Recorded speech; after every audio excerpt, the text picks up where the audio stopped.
When I was a kid, I did something that made my neighbor so mad she tried to kill me. And when she missed the first time, she kept trying. And she might have succeeded if it wasn't for an unlikely hero. This is my very first storytime animation, and I'm going to tell you about the time my neighbor tried to kill me, and it's actually only the sixth most dangerous thing that's happened to me. Number 6 of 28.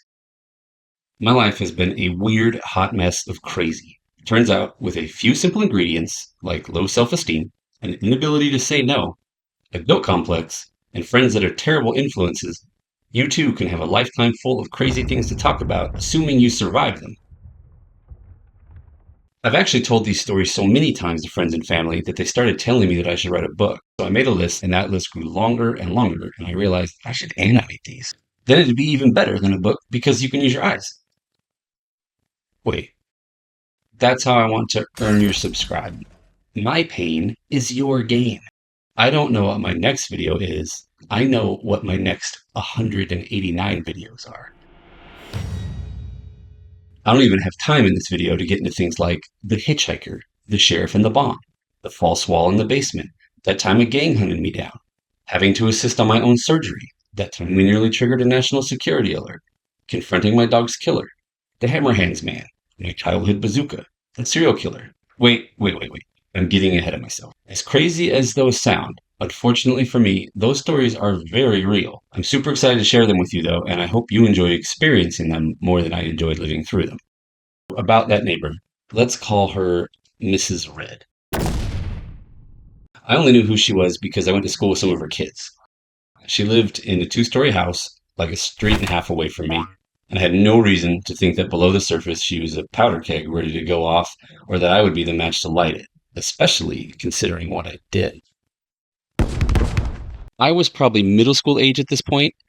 I was a weak-willed kid that could never say no to my friend here. Let's call him Devon.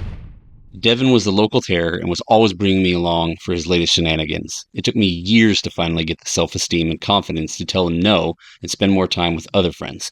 We lived a few minutes outside of town in a more backroadsy kind of area. The kind of place where on a Saturday you could get up in the morning, go play outside all day, running through the woods, and not come home until evening, and that was fine.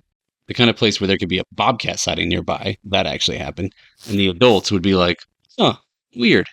Well, be home in time for dinner, kids.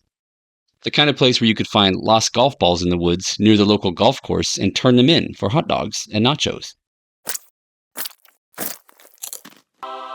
You guys again. How? How are you finding so many of these? Wait, are you stealing these? Take your stinking hot dogs and get out. They loved us. The kind of place where you could collect mountains of hedge apples from the side of the road, line them up all perfectly, covering every spot on the road, so there was no possible way a car could avoid them and they had to squish them. So you'd hide on the side of the road and watch, and everyone got so mad, but we knew it was hilarious. That kind of place. One day, me and Devon were walking down the road and we saw Mrs. Red leaning out of her upstairs window. She was minding her own business, daydreaming without a care in the world. No reason to draw the attention or mischief from the local hooligans. But for whatever reason, I thought this was hilarious. Look at her. She's looking up. Yeah, who does that? I had an idea. It was both clever and brilliant, and yes, this time it was my fault. I can't even blame Devon. I put my hands on my cheeks, made the puppiest of puppy dog eyes, looked up at her. Actually, that was it. That's all I did.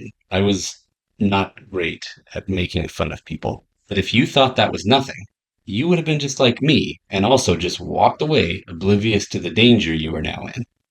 Because she noticed, and she was pissed. She started yelling at us, and I don't know what she was saying, but she screamed and then stepped away from her window. We walked away laughing like crazy because of her reaction. To us, it seemed like a way over the top response.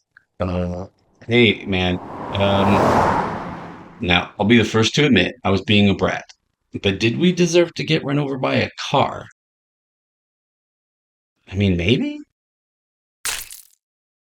Probably? But did I want that to happen? No. Quiet. I'm thinking over here. We climbed back up out of the ditch, and she stopped a ways ahead and turned around coming back. She passed us, and we were like, holy cow, what a psycho. But then she turned around. We had to dodge her every time she turned around and tried to hit us again. If we messed up even once, we would be hit by a car. And at the speed she was going, that's game over. But like half a mile away was a potential safe haven, an old bait shop. We ran for that. We used to go to this bait shop all the time. Sure, they had bait, but they also had tons of candy. It was notorious for two things: their ability to always phrase their signs super weird, and for the eccentric old guy who ran it. Let's call him Dutch. Dutch was always willing to chat up the kids who came for candy and share things like, "Check out my knife. Look how sharp it is. It's sharp enough to cut your off." Or telling us stories that I will not be sharing here. He was a very strange man, but she kept coming. We ran inside and breathlessly told him what was going on. Dutch had us wait inside, and he went out to talk to her. She was still yelling, but I couldn't tell what she was saying. And I don't know what he said or what he did, but she got in her car and left and didn't mess with us anymore. I don't even think we told him thank you. We just left. Much as we were grateful, I don't think we really wanted to be there alone with him. But still, he saved the day. It's long overdue, but thanks for saving us from getting run over, Dutch. I'm not mad at her. I mean, in reality, to snap at that level, something else had to be going on, and I don't know what it was. A lot of time has passed, though, and while making this, I realized something.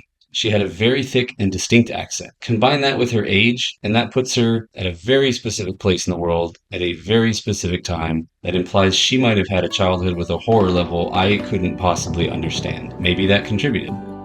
Or maybe I'm 100% wrong, and she's just a very average person who made a terrible, terrible decision that day. Either way, through a mix of life experience, time, and therapy, I've learned a few things since then.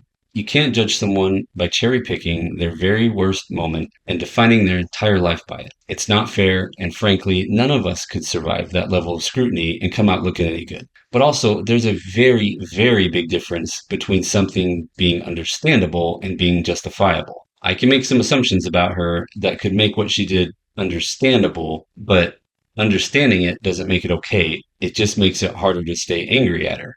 And maybe she's just a normal person who did something on impulse that she truly regrets now. How different would that day have been for either of us if instead of picking on someone, I did something as simple as just wave? We can't change how either of us acted that day, but I can use the experience to be a little better. And I hope I'm not the only one. Thanks for listening, and I hope I see you at the next one, because there is so much more.